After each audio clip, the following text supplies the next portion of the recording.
सच्ची पारलौकिक घटनाएं, true stories of supernatural events. अलौकिक संकेत द्वारा हत्यारे की गिरफ्तारी। अप्रैल 1976 की वो एक सुहावनी और सर्द शाम थी। न्यूयॉर्क सिटी पुलिस विभाग के सेवानिवृत्त गुप्तचर रेमंड ग्रीन के समक्ष एक खूबसूरत युवती की हत्या का मामला एक जटिल पहेली के साथ ही एक गहरी चुनौती बनकर खड़ा हो गया था। उसका अंधियारा बढ़ने के साथ साथ रेमंड ग्रीन और उसके सहयोगी एल्बर्ट वर्मन के मनोमस्तिष्क पर निराशा का कोहरा प्रतिक्षण घना होता जा रहा था। मृत युवती का निर्जीव शरीर उनके सामने कमरे के दाईं ओर की दीवार के निकट बिखरा पड़ा था। मृतक युवती अनेक सुंदरी थी। उसकी फटी हुई आंखें शून्य में झांक रही थीं। रेमंड ग्रीन को उसकी आंखें देखकर बार बार यूं अनुभव हो रहा था मानो वे आंखें उसके अंतर मन को झकझोर कर कह रही हों, तुम्हें मेरे हत्यारे को पकड़कर मेरी भटकती हुई आत्मा को शांति दिलानी होगी। मगर हत्यारे ने सारा कार्य बड़ी कुशलता और गहरी सूझबूझ के साथ किया था। उसने कोई ऐसा निशान अथवा सुराग नहीं छोड़ा था जिसके सहारे छानबीन को आगे बढ़ाया जा सके। रेमंड ग्रीन के गुप्तचर दल के सदस्य कमरे में सर्वत्र ग्रेफाइट पाउडर का छिड़काव करके हत्यारे के निशानों को तलाशने का प्रयत्न कर चुके थे, मगर उनका ये प्रयास बिल्कुल व्यर्थ रहा था। हत्या स्थल के आसपास रहने वाले व्यक्तियों से की गई पूछताछ भी हत्या के रहस्य पर पड़े गहरे काले पर्दे को उठाने में सहायक सिद्ध न हो सकी थी। काफी देर की तहकीकात के बाद जब रेमंड ग्रीन किसी निष्कर्ष पर न पहुंच सका तो वो पराजित जुआरी की भांति हाथ मलता हुआ कुर्सी से उठ खड़ा हुआ। उसके मुख पर गहरी निराशा के भाव थे। उसे उठता देखकर अल्बर्ट बर्मन ने भी अपने बेजान हो रहे हाथों को झटक कर कुर्सी त्याग दी। फिर दोनों ने तय किया कि लाश को पोस्टमार्टम के लिए भेजकर कमरे का दरवाजा बाहर से बंद कर दिया जाए। फलतः लाश पोस्टमार्टम के लिए रवाना कर दी गई और जहां लाश पड़ी थी उस स्थान पर चौक से 2 लकीरें खींची गईं। इस कार्य से निवृत्त होकर रेमंड ग्रीन ने एक दीर्घ निश्वास ली और फिर मुड़कर दरवाजा बंद करने लगा।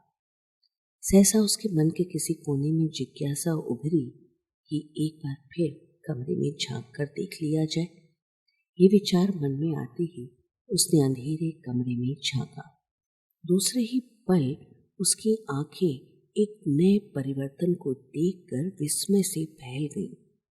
वाह, वो एक बहुत ही आश्चर्यजनक बात अपनी खुली आंखों से देख रहा था। जिस स्थान पर युवती की लाश पड़ी थी उस स्थान के बिल्कुल पास वाली दीवार पर कोई प्रकाश चिन्ह टिमटिमा रहा था। वो बदहवासी की हालत में आगे बढ़ ही रहा था कि अल्बर्ट बर्मन ने पीछे से उसकी बाह पकड़ते हुए कहा, कहाँ जा रहे हो?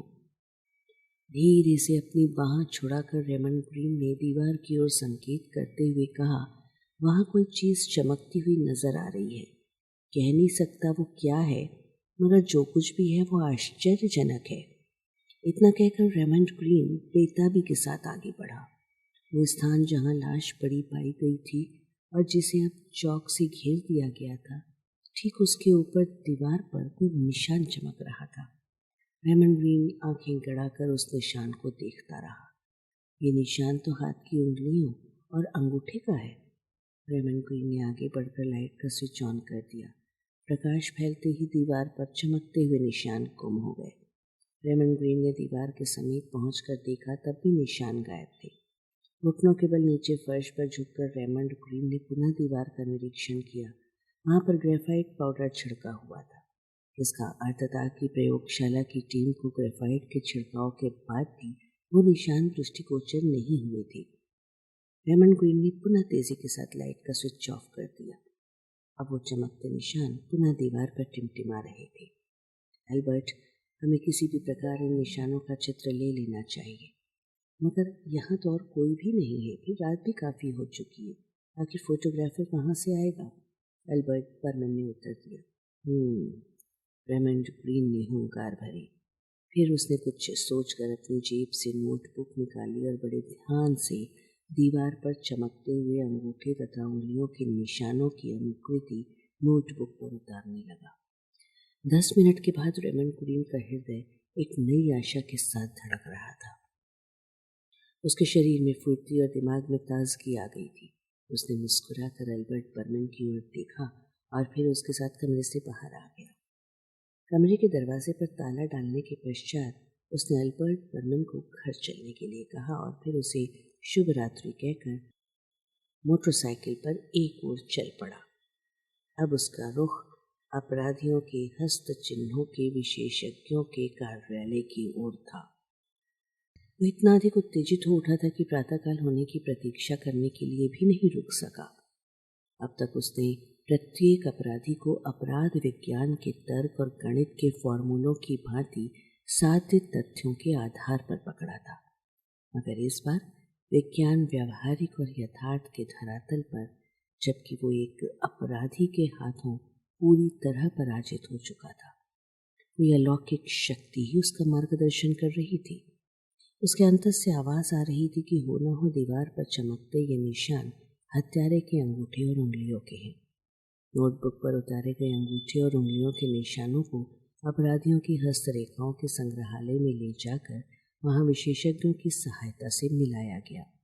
रेमंड ग्रीन के आश्चर्य की उस समय कोई सीमा नहीं रही जब केवल आधे घंटे के अंदर ही उसे विशेषज्ञों द्वारा बताया गया कि ठीक इसी प्रकार की उंगलियों और अंगूठों की रेखाओं वाला एक व्यक्ति इसी नगर में रहता है। संदिग्ध हत्यारे का पता लगाता हुआ रेमंड ग्रीन उस स्थान पर पहुंचा जहां वो रहता था। अब प्रातःकाल की किरणें फूटने में कुछ ही समय शेष था। रेमंड ग्रीन को लगा कि रात के अंधेरे की समाप्ति के साथ ही इस रहस्यपूर्ण हत्याकांड की गुत्थी सुलझ जाएगी। आसपास के लोगों से पूछताछ करने पर रेमंड ग्रीन को पता चला कि वो व्यक्ति हत्या के समय अपने घर से बाहर था।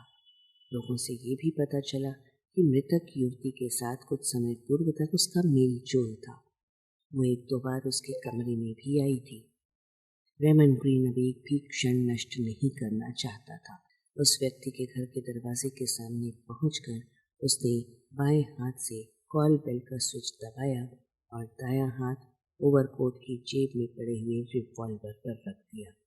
थोड़ी देर बाद एक झटके के साथ दरवाजा खुला। नाइट गाउन में ढके हुए लंबे चौड़े आदमी ने कुछ झुंझलाहट के साथ कहा, कहिए किससे मिलना चाहते हैं? मेरा नाम रेमंड ग्रीन है, जरूरी काम से आया हूँ, आपसे ही कुछ बातचीत करनी है। ये भी कोई वक्त है बात करने का, कहते हुए सामने वाला व्यक्ति गुस्से के साथ दरवाजा बंद करने लगा। मगर रेमंड ग्रीन ने बाएं हाथ से दरवाजे को झेलते हुए रिवॉल्वर वाला हाथ बाहर निकाल लिया। इससे पहले कि वो व्यक्ति कुछ समझ पाए, रेमंड ग्रीन ने रिवॉल्वर उसके सीने पर रख दिया। आज शाम लगभग 6 बजे के आसपास तुम कहाँ पर थे? मैं घूमने के लिए गया था। क्राइम रिकॉर्ड्स डिपार्टमेंट से उपलब्ध विवरण के आधार पर रेमंड ग्रीन को ये मालूम हो चुका था कि जैक, जो कि उस व्यक्ति का नाम था, स्वभाव से क्रूर होने के बावजूद दिल का बड़ा डरपोक था। यही कारण था कि अब तक उसने केवल असहाय महिलाओं को ही अपनी पशुता का शिकार बनाया था।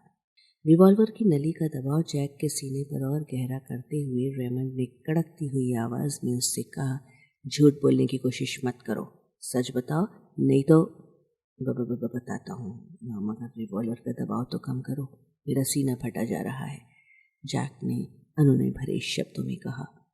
रेमंड ग्रीन ने रिवॉल्वर का दबाव एकदम ढीला कर दिया। इसी बीच रेमंड ग्रीन की आशा से बिल्कुल विपरीत जैक चीते की सी फुर्ती के साथ पीछे हटा और रेमंड ग्रीन के रिवॉल्वर वाले हाथ पर दाएं पैर से भरपूर प्रहार करके उसे निहत्था कर दिया। मगर रेमंड ग्रीन भी थोड़ी देर की हतप्रभता के बाद फौरन ही सावधान हो गया।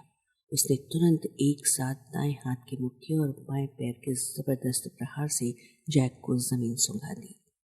उसी आवेश में उसने दोनों हाथों से जैक का सिर पकड़कर उसे दीवार पर दे मारा। जैक निर्जीव सा होकर धरती पर ढेर हो गया। जैक को अचेत करके रेमंड ग्रीन ने फर्श पर गिरा अपना रिवॉल्वर उठाया और फिर फुर्ती के साथ कमरे की तलाशी लेने लगा। बाईं ओर कुर्सी पर बेतरतीबी से पड़े जैक के जैकेट की जेब से रबड़ के दस्तानों का जोड़ा झांक रहा था। एक कोने में रखे जैक के रबर के जूते भी मिल गए। जैकेट के भीतर जेब के नायलॉन की बारीक मगर मजबूत एक रस्सी मिली। इसी रस्सी से युवा सेक्रेटरी का गला घोटकर हत्या की गई थी। जैक पर हत्या का अपराध दर्ज कर पुलिस द्वारा पूछताछ की गई। उसके विरुद्ध हत्या के प्रमाण एकत्रित हो चुके थे। सख्ती से की गई पूछताछ के दौरान उसने भी स्वीकार कर लिया कि यह हत्या उसी ने की थी। हत्या का कारण उस सुंदर सेक्रेटरी द्वारा उसके प्रेम को ठुकराना तथा उसकी उपेक्षा करना था। जैक ने यह भी स्वीकार किया कि इससे पूर्व भी वो 3 युवतियों की हत्याएं ठीक इसी प्रकार कर चुका है, मगर हर बार वो साफ बच निकला था। रेमंड ग्रीन ने जब उसे बताया कि घटना स्थल पर शव के ठीक ऊपर की दीवार पर चमकते हुए निशानों के आधार पर ही वो उस तक पहुंच सका है, तो जैक को बड़ा आश्चर्य हुआ। उसने बड़े अचरज से कहा, मगर मैंने तो दीवार को छुआ तक नहीं था और मैंने दोनों हाथों में रबर के दस्ताने पहन रखे थे। तीसरी बार रेमंड ग्रीन को आश्चर्य उस समय हुआ जब अल्बर्ट बर्मन ने उसे आकर बताया कि सर, फिंगरप्रिंट लेबोरेटरी के फोटोग्राफर जब दीवार पर चमकते हुए निशानों के चित्र लेने पहुंचे तो निशान नहीं उभर रहे थे। लेबोरेटरी का हर सदस्य उस स्थिति में मेरी अक्ल पर तरस खाता हुआ समझ रहा था कि मेरा दिमाग सठिया गया है। भला दीवार पर किसी के हाथ के चमकते हुए निशान कैसे उभर सकते हैं? मगर रेमंड ग्रीन और अल्बर्ट बर्मन ने उन निशानों को अपनी आंखों से न केवल देखा ही था, बल्कि उसके आधार पर अपराधी को कानून के सुपुर्द भी कर दिया था। दीवार पर चमकते हुए उन निशानों का क्या रहस्य था, इसे कौन बता सकता है? वैज्ञानिक धरातल पर रोशनी के इन निशानों के प्रकट होने का कोई कारण बताया नहीं जा सकता। वे प्रकाश चिन्ह केवल किसी अतीन्द्रिय जगत का करिश्मा ही कहे जा सकते हैं। सत्य केवल ये है कि एक अलौकिक संकेत रूप में कुछ समय तक दीवार पर उभरे उन प्रकाश चिन्हों ने एक कृशाग्र हत्यारे की संपूर्ण बुद्धि को कौशल ध्वस्त करते हुए उसे कानून की लंबी बाहों में पहुंचा दिया था। डॉक्टर ब्रजमोहन लिखित व संग्रहित पुस्तक भटकती आत्माएं का ऑडियो रूपांतरण। वाचक स्वर संज्ञा टंडन। प्रस्तुति arparadio.com।